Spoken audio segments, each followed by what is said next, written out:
কর্মক্ষেত্রে আপনার চোখকে ভালোবাসুন। খুবই ইম্পর্ট্যান্ট একটি বিষয়। কেন ইম্পর্ট্যান্ট একটি বিষয়?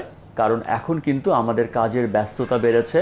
আমরা কিন্তু এসি রুমে বসে কাজ করি, আমাদের সামনে একটি ডেস্কটপ থাকে বা ল্যাপটপ থাকে, এবং দেখা যাচ্ছে যে অনেক রোগী কিন্তু শুষ্কতায় ভোগেন, চোখের শুষ্কতায় ভোগেন। একটি স্টাডি রয়েছে যেটি বাংলাদেশে হয়নি, কিন্তু আমরা দেখতে পারি যে প্রায় আমাদের কাছে যেই রোগীরা আসেন 65 থেকে 70% রোগী কিন্তু কোনো না কোনো চোখের শুষ্কতায় ভোগেন। এবং এটির কারণ কিন্তু আমাদের কর্মব্যস্ততা এবং আমাদের চোখের প্রতি অবহেলা। আমরা কাজ করব, আমরা বাংলাদেশকে এগিয়ে নিয়ে যাব, বিশ্ব দরবারে বাংলাদেশকে প্রতিষ্ঠিত করব, কিন্তু সেই সাথে নিজেকে ভালোবাসবো, নিজের চোখকে ভালোবাসবো।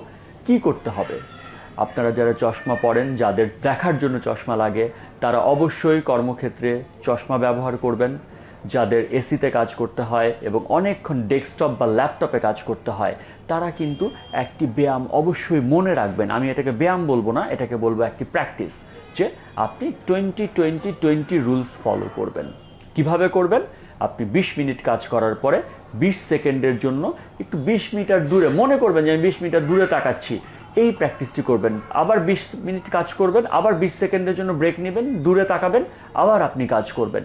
এই প্র্যাকটিসটি যদি করতে পারেন, আপনার কিন্তু চোখের অনেকগুলো শুষ্কতা, কম্পিউটার ভিশন সিনড্রোম, এগুলো থেকে কিন্তু আপনি রক্ষা পাবেন। আর আপনি যখন ডেস্কটপ বা ল্যাপটপে কাজ করবেন, অবশ্যই আপনার বডি পোশ্চার বা প্রপার বডি মেনটেন করবেন, যাতে কেউ কুঁজো হয়ে কাজ করছেন, কেউ মাথা ঘাড় সোজা করে কাজ করছেন, এগুলোতে কিন্তু ঘাড়ে স্ট্রেস পড়ে, বা আমাদের মেরুদণ্ড যেটি রয়েছে স্পন্ডালাইটিস হতে পারে। সো এগুলো কিন্তু আপনাকে খেয়াল করতে হবে এবং চোখের যত্ন নিতে হবে।